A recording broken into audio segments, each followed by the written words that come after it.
Ces gens disent, on n'a même jamais entendu parler qu'il y ait un Saint-Esprit. Il dit,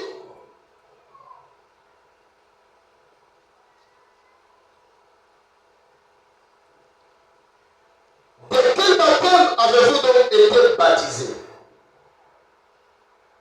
Et il répondit du baptême de Jean.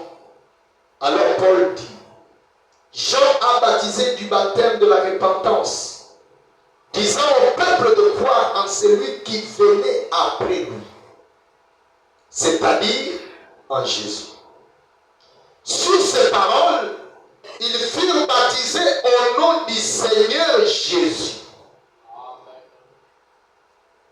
Lorsque Paul leur eut imposé les mains, le Saint-Esprit vint sur eux et ils parlaient en langue et prophétisaient. Ils étaient en tout environ 12 hommes.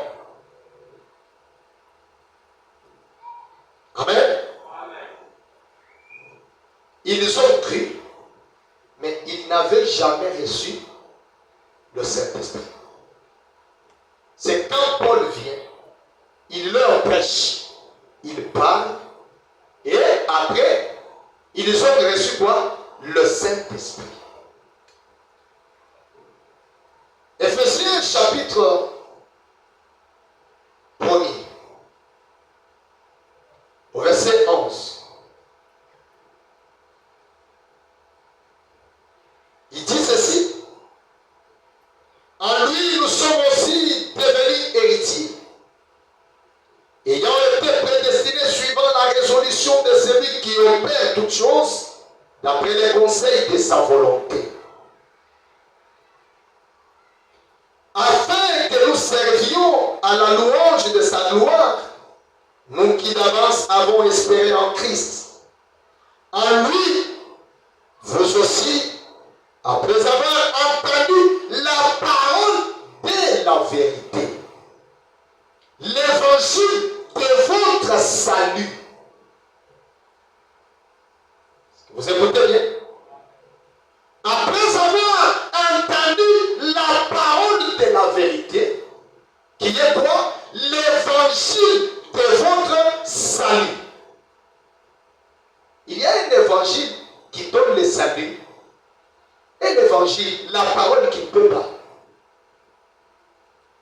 C'est celui qui vous a été prédestiné à votre jour, dans votre âge. Il dit ceci. Eh bien, en lui vous avez cru. Vous avez été scellés du Saint-Esprit qui avait été promis.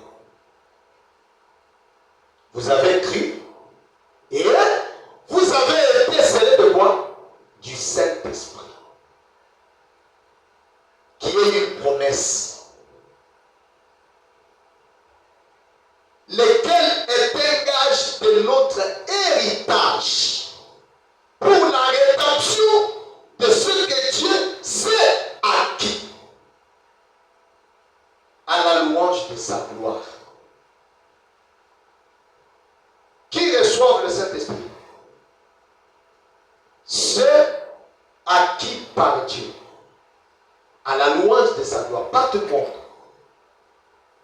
Pas tout le monde.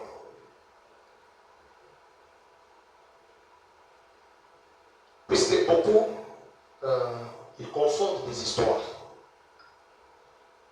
La nouvelle naissance par rapport au baptême du Saint-Esprit dans ce deuxième angle se révèle comme étant un processus de la vie à l'intérieur.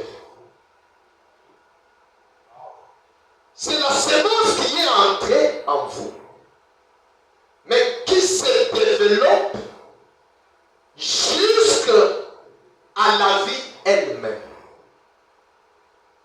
jusqu'à son état parfait.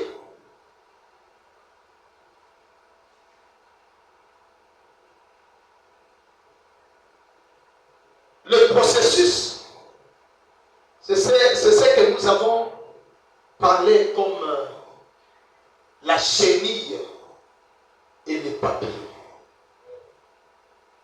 La chenille s'est métamorphosée. La chenille a subi un changement.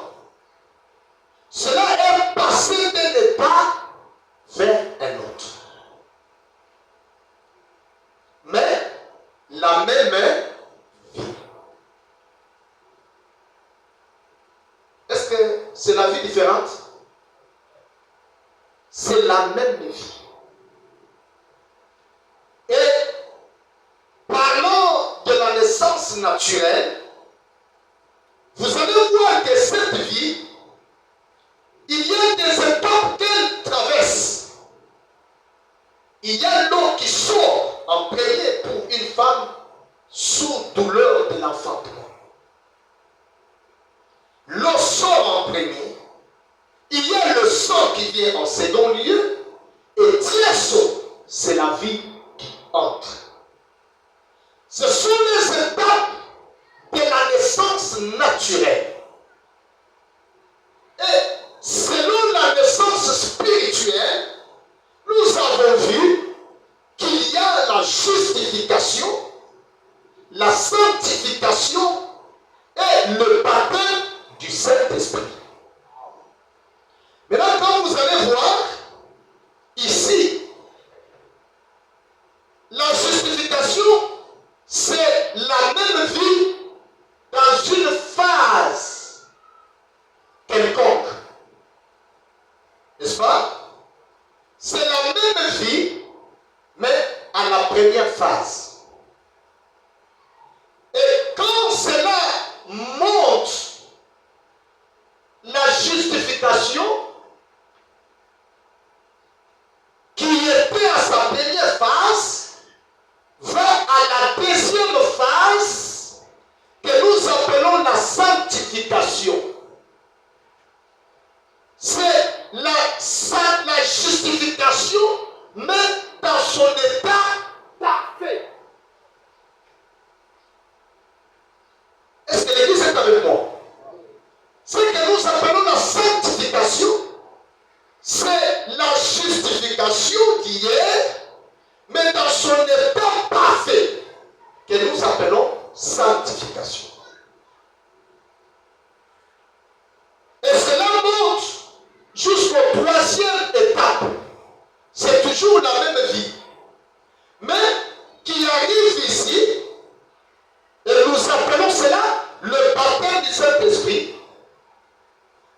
Cela est la même vie qui était justifiée, qui a atteint l'état de la sanctification, mais aujourd'hui, elle arrive dans son état plus parfait appelé baptême du Saint-Esprit.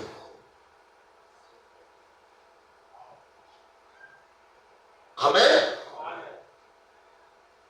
C'est ça que nous avons vu. Que la semence est partie. Et la semence germe. Et cela devient une plante. Vous l'appelez plante, n'est-ce pas? Mais c'est une vie. Mais dans une forme quelconque. Je pose la question.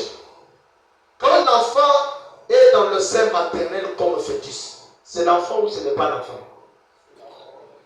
Est-ce que vous allez l'appeler l'enfant? Vous l'appelez fœtus. Quand il est encore chez les papas, vous l'appelez germe, non? Sémence. Mais c'est un enfant. Donc, il est dans son état embryonnaire. Et quand il sort, vous l'appelez bébé. Maintenant, vous êtes bébé. Vous n'êtes pas bébé. Je donne l'exemple. Moi, pasteur Emery, j'étais enfant. Bon, je suis l'enfant de mon père.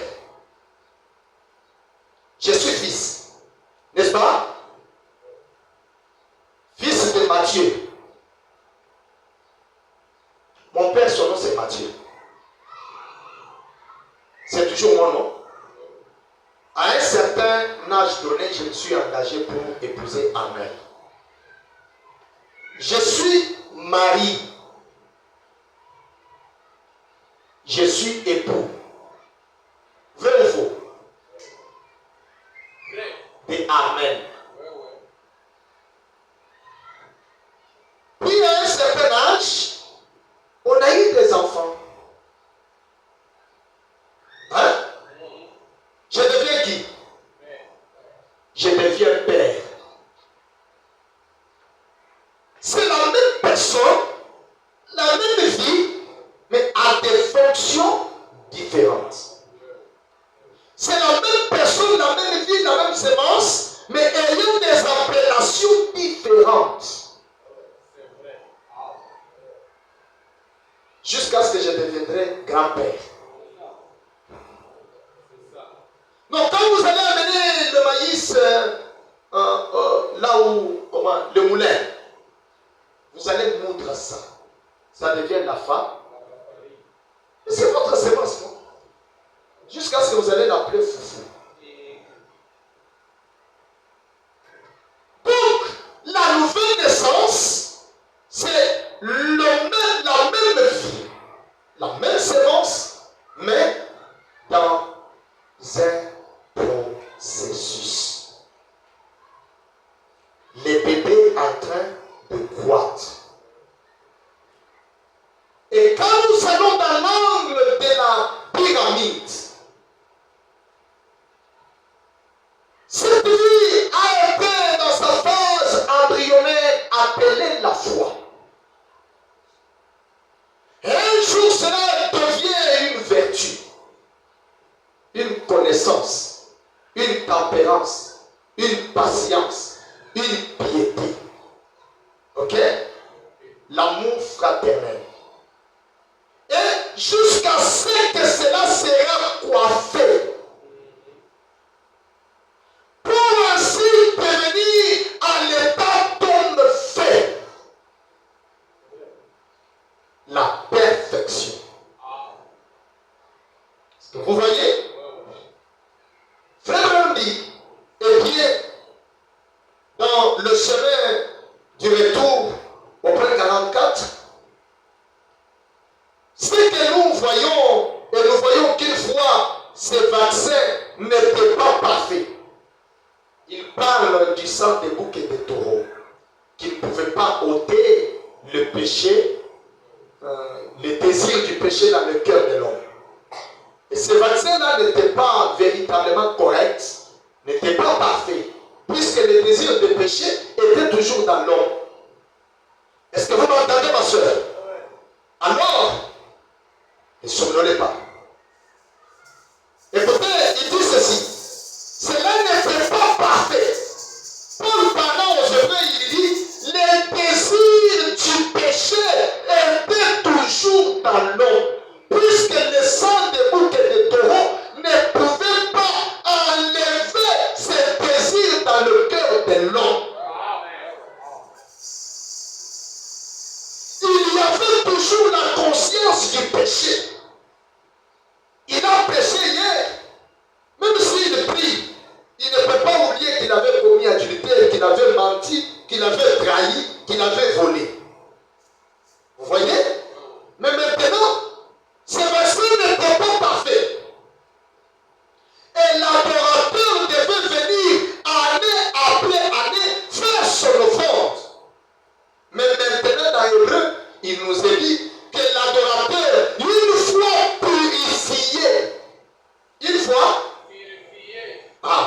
n'a plus conscience du péché.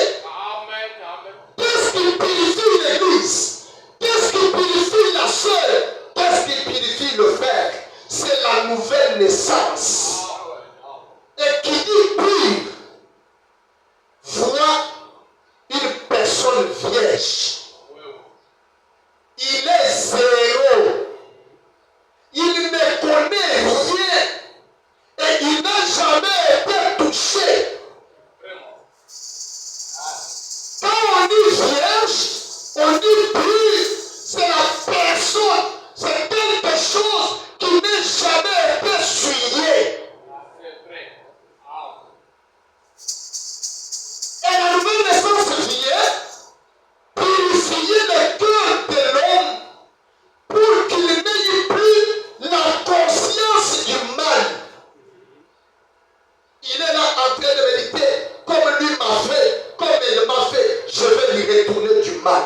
vengeance n'appartient pas à Dieu.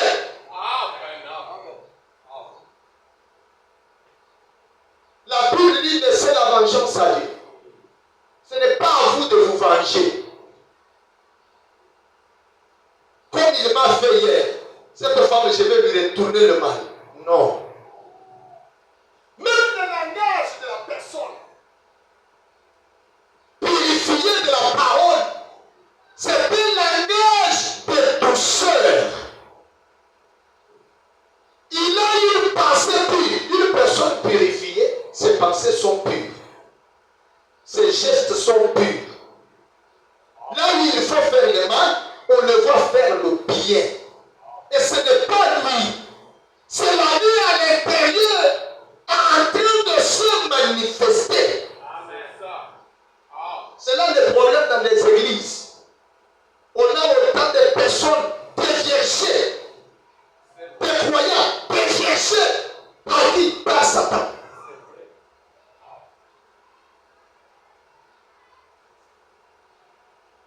Ils ont des semences de discorde, des semences de division, des semences de la haine et de la méchanceté. Frère on dit, eh bien, ou autrement, il n'a plus de désir de péché.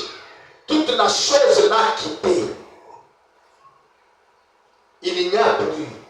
Vous n'avez pas à pécher chaque jour. Vous n'avez pas à faire ces choses. Vous le faites parce que vous voulez volontairement. Puisque vous n'êtes pas encore vacciné. Il y a un véritable vaccin. C'est la nouvelle naissance. Qui a été vacciné ici? Qui a déjà été vacciné? Ah, ok. Le rôle du vaccin, c'est pour protéger votre vie à une maladie quelconque. Quand la maladie vient, elle n'aura pas d'effet sur vous. Jamais. Si vous êtes vacciné de la malaria, quand les moustiques vous piquent, vous ne tomberez pas de la maladie. Ça ne vous tuera pas. Vous êtes protégé. Et maintenant, la maladie du péché a des phases différentes et des conséquences, des branches. Tantôt c'est la haine, tantôt c'est la colère, tantôt c'est la trahison, tantôt c'est ceci, le désir sexuel, ceci et cela. Mais écoutez, quand la vie de Dieu entre, c'est ce que nous avons vu, elle en expulse tout ce qui n'est pas de Dieu. Tout ce qui n'est pas de Dieu. Il y a des personnes dans la vie qui ne sont même jamais à mesure de demander pardon. Demandez pardon. Fais-moi parler de quelqu'un. Un jour, on lui parlait de demander pardon. Il dit, je n'ai jamais dans ma vie demandé pardon. Jamais demandé pardon. Et voilà pourquoi Jésus a dit, si tu n'es pas né de nouveau, tu ne comprendras pas les mystères du royaume. Entre autres, quels sont ces mystères? Celui de la divinité. Tu ne peux pas comprendre. Du mariage et divorce. Tu ne peux pas comprendre. Il y a des sœurs qui partent au mariage. Donc on dit Moudjibaka, moi je m'attire. Elle peut voler, peut mentir, que demain on peut me chasser. J'ai rentré. Donc dans sa tête, elle sait qu'elle a un chéri. C'est pas dans son corps. Oh! Christ en enseignant le mystère de la nouvelle naissance, il annonce aussi celui du mariage et divorce. Que rien ne sépare ce que Dieu a uni. Et quand tu ne comprends pas, tu auras une femme, après une autre, et après une autre, et après une autre. Tu briseras le feu, tu feras ceci, tu feras cela. Quand tu ne comprends pas, quand tu n'es pas né de nouveau, voilà pourquoi tu peux dire que Jésus-Christ n'est pas le même hier, aujourd'hui, éternellement. Pensant que le corps de Jésus est le même hier, aujourd'hui et éternellement. Je veux maintenant dire que c'est lui qui croit que le corps là est le même hier, aujourd'hui. C'est une sémence de discorde. Donc nous devons comprendre ce mystère de la divinité, que c'est le même Dieu. Amen. Amen. Mais à l'exception de son corps physique. Tu ne comprendras pas que celui qui avait donné la sémence, c'était le serpent. Et le serpent est le père de Caïn. Tu ne comprendras pas. Il faut naître de nouveau pour comprendre réellement ces mystères du royaume. Comment est-ce que Christ était mort dès avant la fondation du monde, pour toi et pour moi? Tu ne comprendras pas. Donc il faut naître de nouveau pour comprendre les mystères de qui est Christ.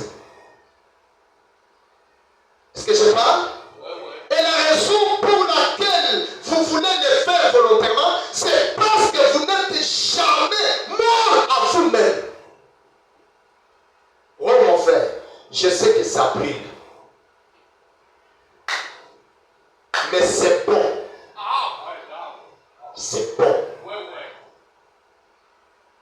Vous trouvez une sœur là, elle chante, elle prie bien, 4 heures, mais quand son mari parle, elle discute avec elle. Des échanges. Laissez. Donc c'est le manque de la nouvelle naissance.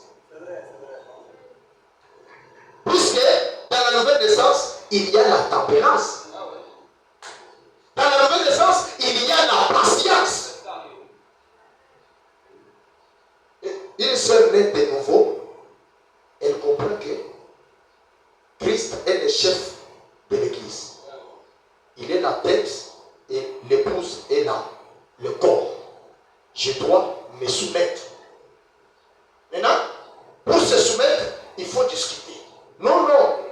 Donc si tu n'as pas encore compris le spirituel, c'est difficile de comprendre le naturel.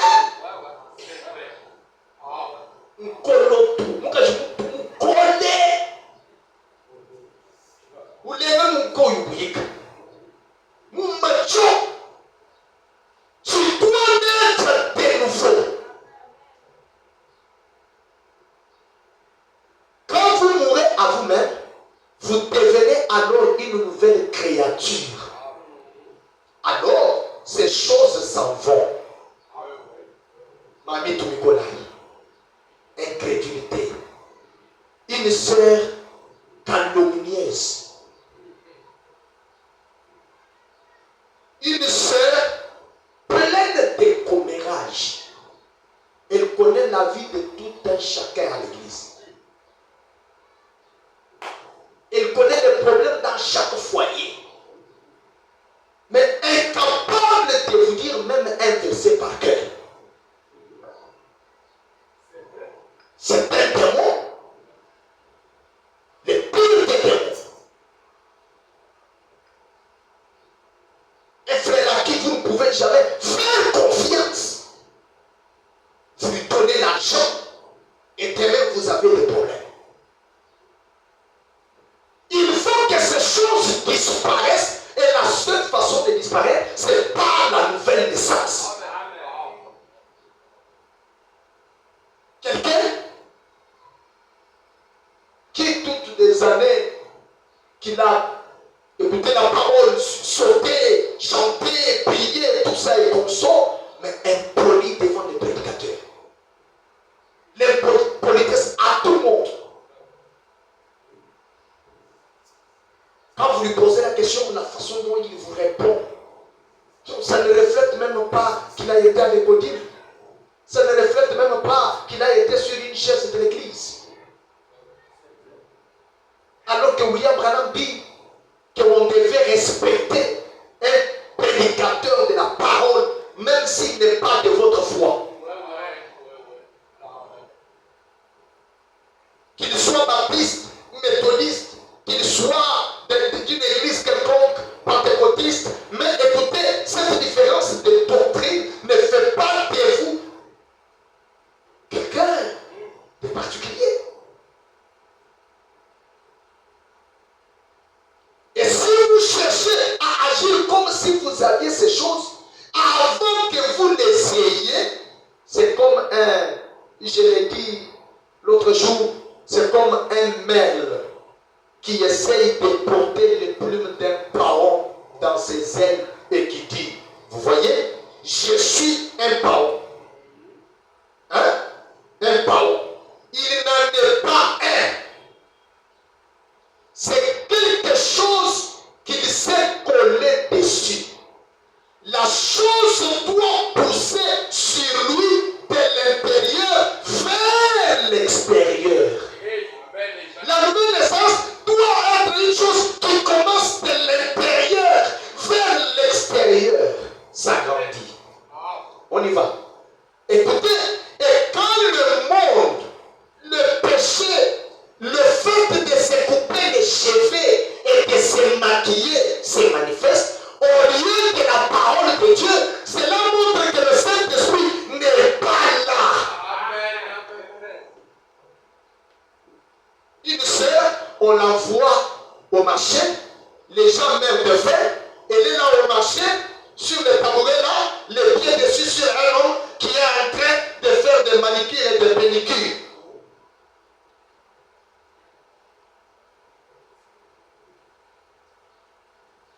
Elle est là, les yeux comme ça en train de couper les sourcils. Je ne sais pas comment qualifier.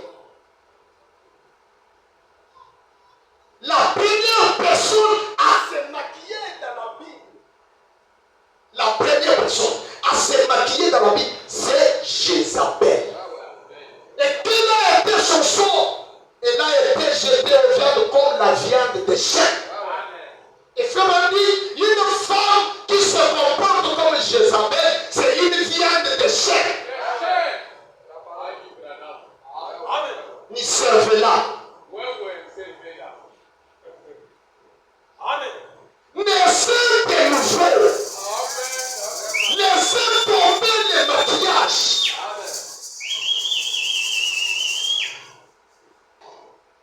Cela montre que le Saint-Esprit n'y est pas. On comprend qu'on a du travail. À peu près au gaz. Ndani.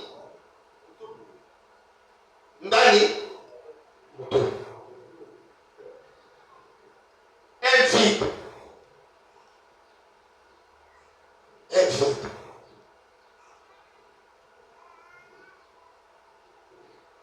Et quand vous avez le Saint-Esprit et que vous ajoutez des choses modernes sur vous, ça prouve que le Saint-Esprit n'y est pas. La soif de la nouvelle naissance se manifeste même par la volonté d'être naturel. Naturel. Comment tu connais que tu es mal habillé et que tu séduiras les gens, mais néanmoins tu marches, tu parles. Tu es l'instrument du diable.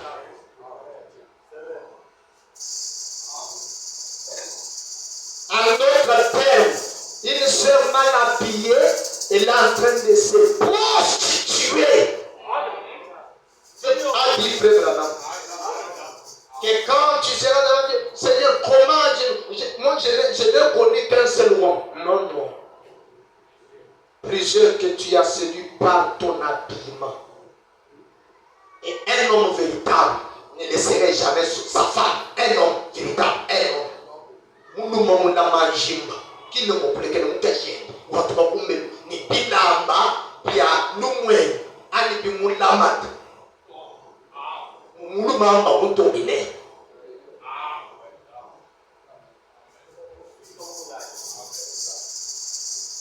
Nous ne pas pour tourner. Nous ne moulin, pas carrément katoto. Qui m'ont couru à tout. Ça me dit que nous ne pouvons pas un jaguar à Topin. Nous savons que nous avons été à Tamouluk. Bon, si ça vous est, nous allons nous battre. Il doit s'habiller.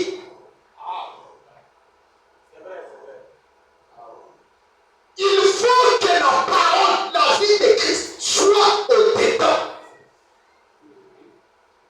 Si je ne le dis pas, moi je serai condamné par Dieu. Frère Branham me dit, cela montre que le Saint-Esprit n'est pas là. C'est une évidence directe.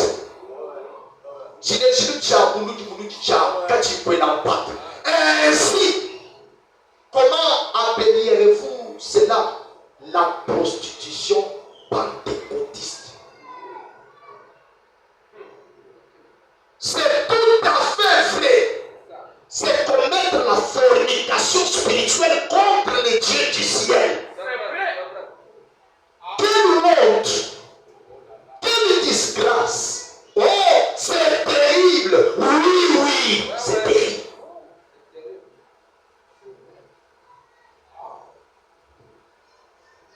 La nouvelle naissance complexe ou la nouvelle naissance pleine produit le baptême du Saint-Esprit. Le vrai baptême du Saint-Esprit dans l'âme du croyant vient coiffer la nouvelle naissance. Le prophète dit, l'âge de l'église de Smyrne, point 114. Pour commencer, vous remarquerez que dans mes réunions, quand j'ai fini de prêcher, lors d'une réunion d'évangélisation ou d'un message d'enseignement, je lance les filets et j'invite les gens à réagir. Je leur demande de s'avancer pour recevoir le Saint-Esprit. Mes amis pentecôtistes, quand ils m'entendent dire ceci, croyez que j'invite les gens à s'avancer pour être baptisés du Saint-Esprit parce qu'ils sont déjà nés de nouveau.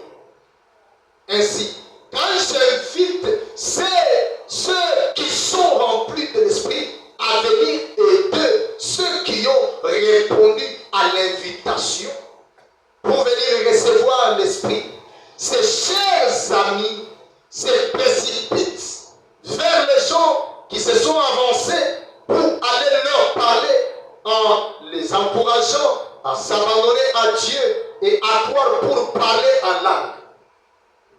Ceci a été la cause de beaucoup de confusion. Et je veux vous dire exactement ce que j'entends par là. J'entends par là que les pécheurs s'avancent et qu'ils naissent de nouveau.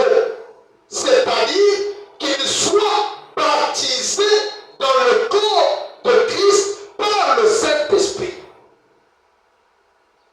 Vous entendez? Quand on est né de nouveau, cela signifie qu'on est baptisé du Saint-Esprit dans le corps de Christ.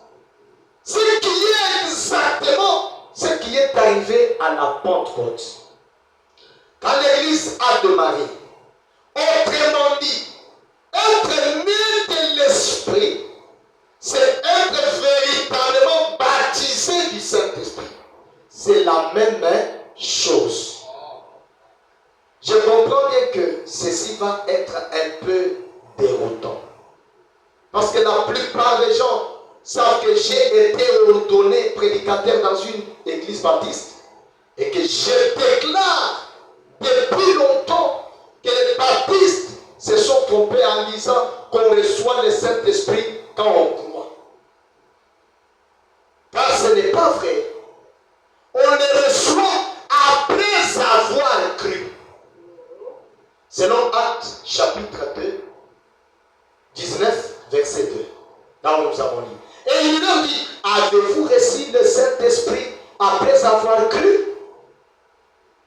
Et il lui dit, mais nous n'avons même pas entendu parler.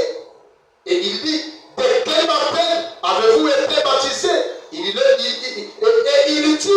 du baptême de Jean.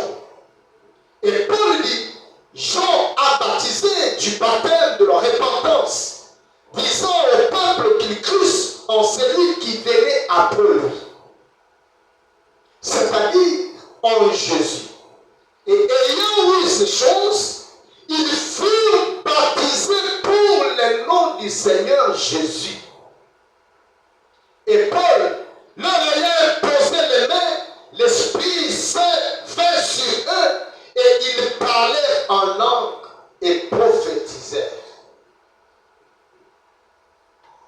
C'est cela. Paul demandait, avez-vous reçu après avoir cru? Pas quand vous avez cru. Et là, il y a une grande différence. Quand c'est après avoir cru que nous recevons. Éphésiens chapitre 1er, verset 13. Frère dit, cela étant reçu, mot pour mot de ce qui était arrivé à Éphèse selon Acte 19. En qui vous aussi, vous avez espéré, ayant entendu la parole de la vérité, l'évangile de votre salut. Oui, auquel aussi ayant cru, pas en croyant, vous avez été scellés du Saint-Esprit de la promesse. Mais voici à quoi je vais en venir. Trop de nos modernistes et même des fondamentalistes, des soi-disant croient au salut à un moment précis qu'on appelle souvent prendre une décision.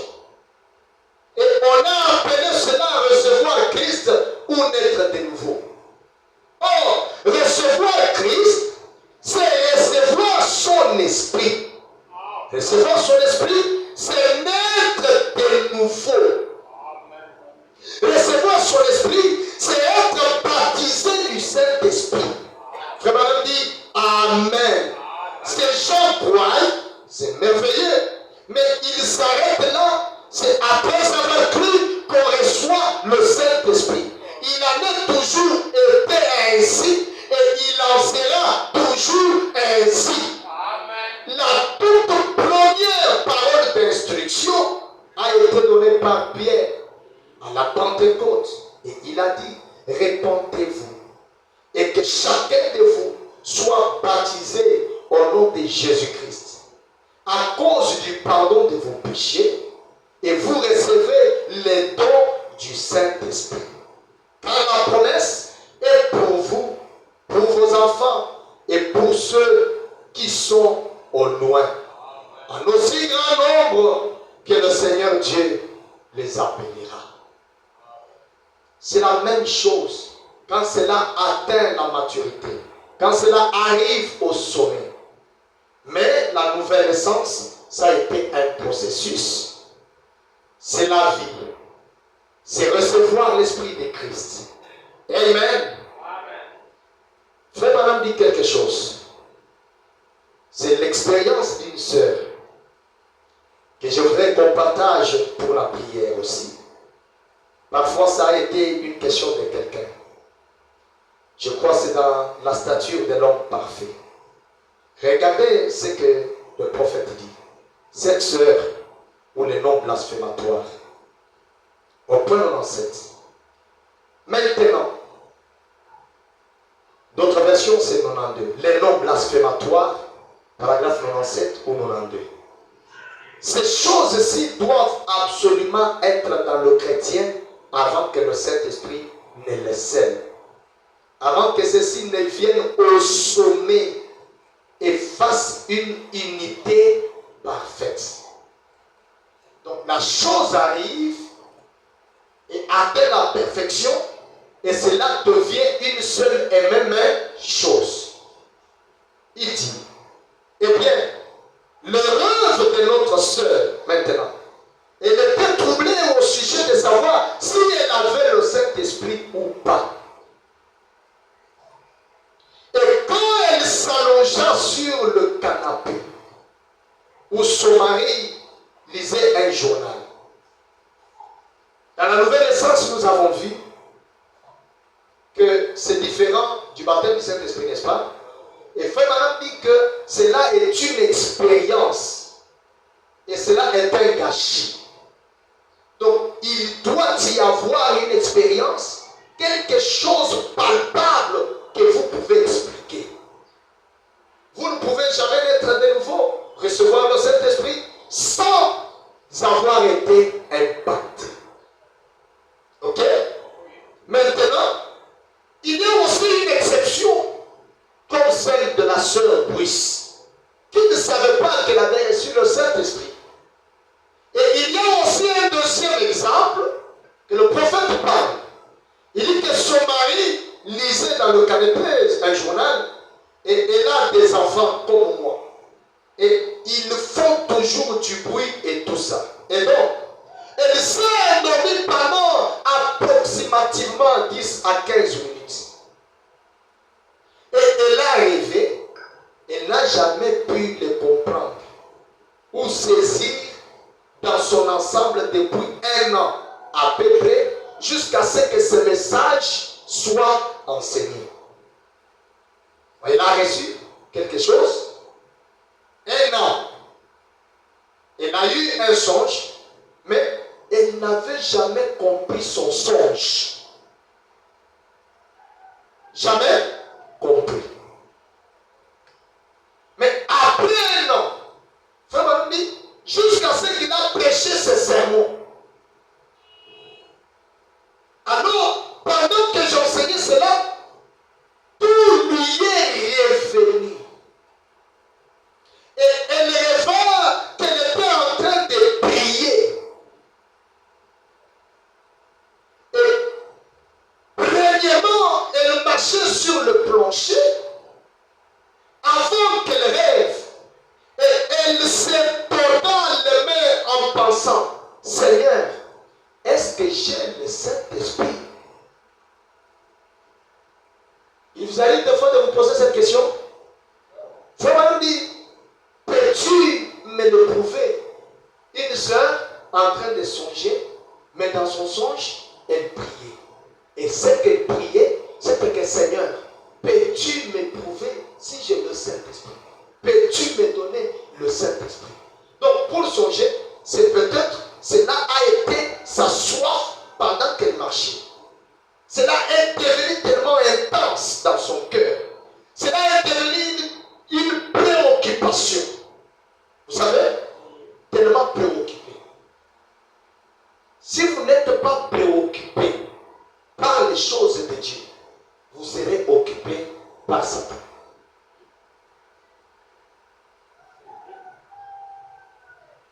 Vous devez d'abord être préoccupé, intéressé, attiré, attentionné à la chose, la parole.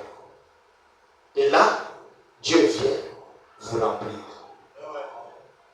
Mais si vous n'êtes pas attiré par la parole, alors une autre chose vous occupera. Autrement dit, ça va vous sceller. Et vous n'aurez plus jamais la soif. À moins que Dieu intervienne. Le prophète dit, eh bien, pendant que j'enseignais, premièrement, elle s'est allongée. Peux-tu me le prouver? Certains disent que parce que j'ai crié. Ou d'autres disent que parce que j'ai parlé en langue. N'est-ce pas? Il y en a qui disent que j'ai reçu le Saint-Esprit quand j'avais parlé en langue. Ou parce que j'avais crié. Et nous croyons en tout cela. Mais est-ce que je l'ai vraiment? Je crois à toutes ces choses. Ces vertus, parler en langue, et crier, et tous ces genres de démonstrations. Je crois à tout cela. Mais si c'est là,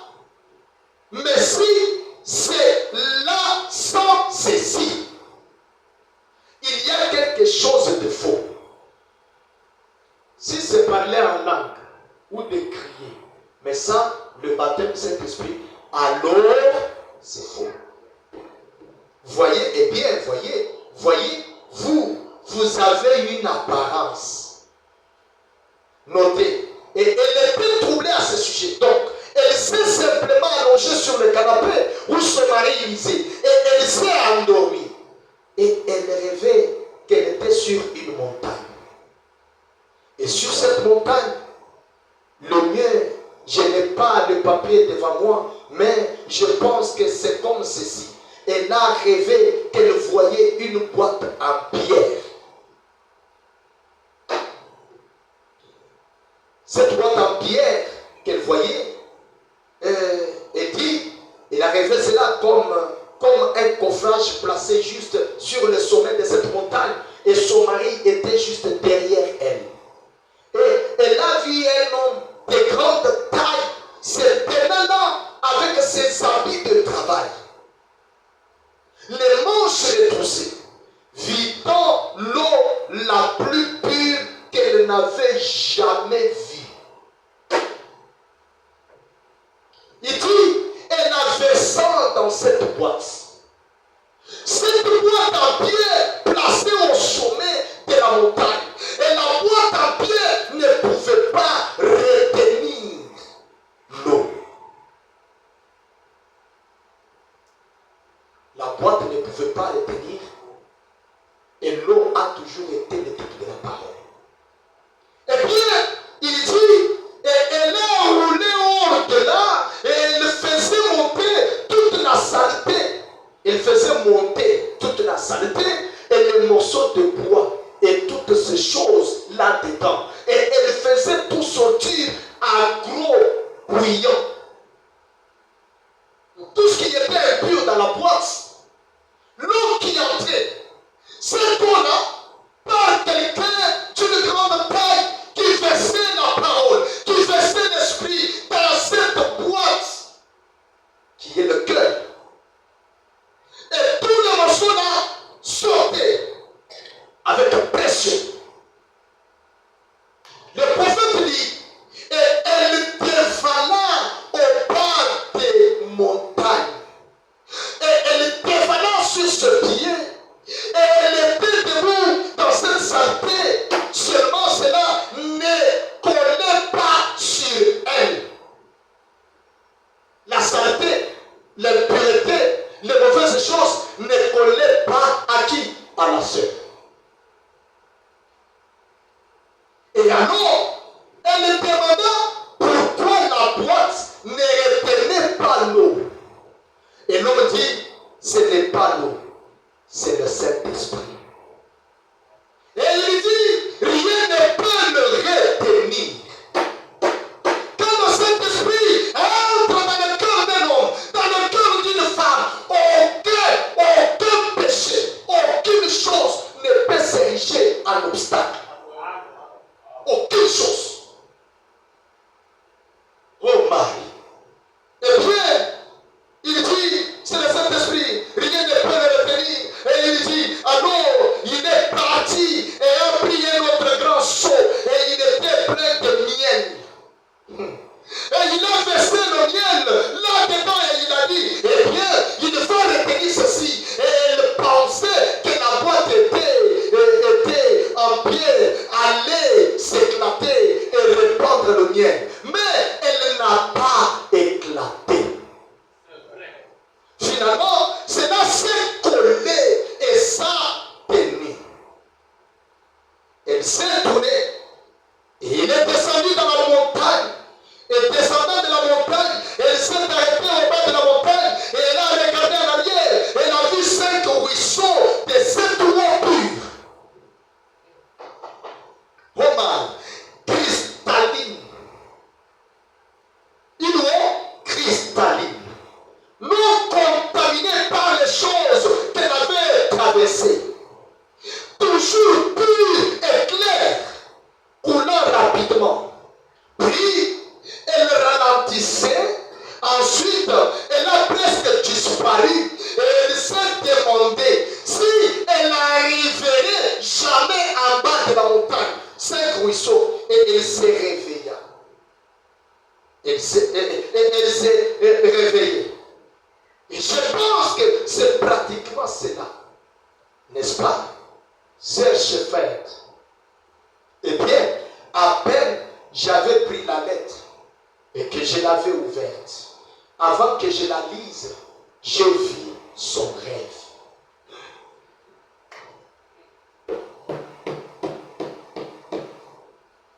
Eh bien, c'est de cette façon que les rêves sont interprétés. Comment? Tu as vu le songe? que tu lui expliques, lui, il comprend et lui, l'a déjà vu. Oh, eh bien, beaucoup d'entre vous sont venus vers moi avec des rêves et m'ont dit des choses concernant les rêves. Et j'ai dit, attendez une minute, vous ne m'avez pas tout raconté. Et je reviens en arrière et je le capte. Donc, si vous ne pouvez pas dire ce que vous avez rêvé, comment savez-vous si l'interprétation est juste ou pas?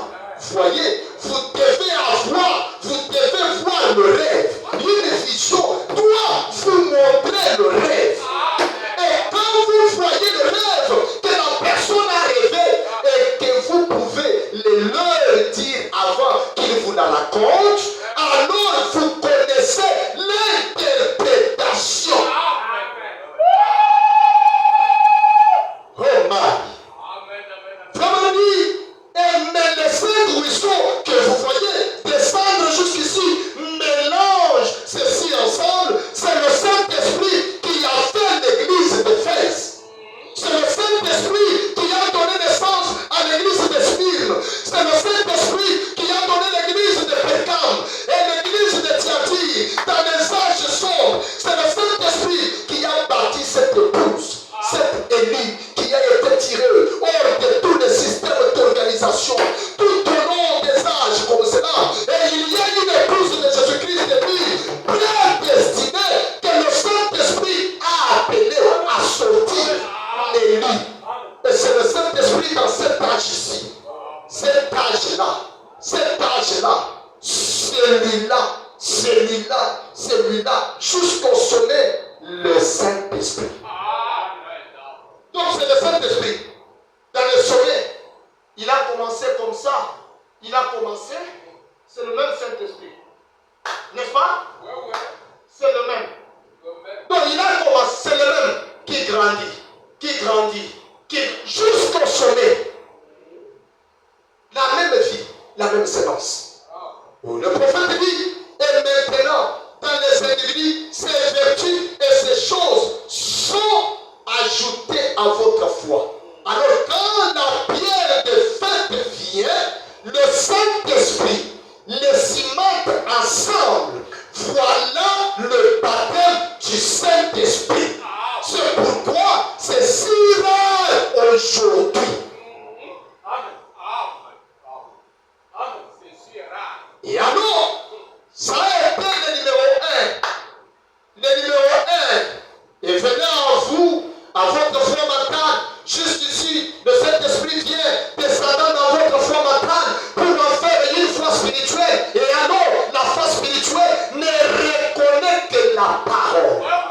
Et maintenant, le numéro 2, 3, alors, vous aurez le spirituel, vous serez au nom de Saint-Esprit et il scellera toutes ces choses en vous. Et même que le Saint-Esprit couvre ceci de votre foi jusqu'à là où le Saint-Esprit vous scelle à l'intérieur avec Christ. Alors vous devenez un. Amen. Enlevez cette chose devant moi. C'est lourd pour mes bras. Vous devenez un. Voyez, et vous et Christ vivez ensemble. En ce jour-là, vous saurez que je suis dans le Père et que le Père est en moi, moi en vous et vous en moi. Voyez, alors c'est une unité scellée du Seigneur Dieu. Et bien, et alors, ils sont confirmés et placés. Quand ce temps est là, ils deviennent des fils et des filles de Dieu confirmés. Oh, chérie, fallait pour moi. Oh oui, laisse-moi me cacher en toi. Je suis laissé l'eau avec le sang. Oui, sorti.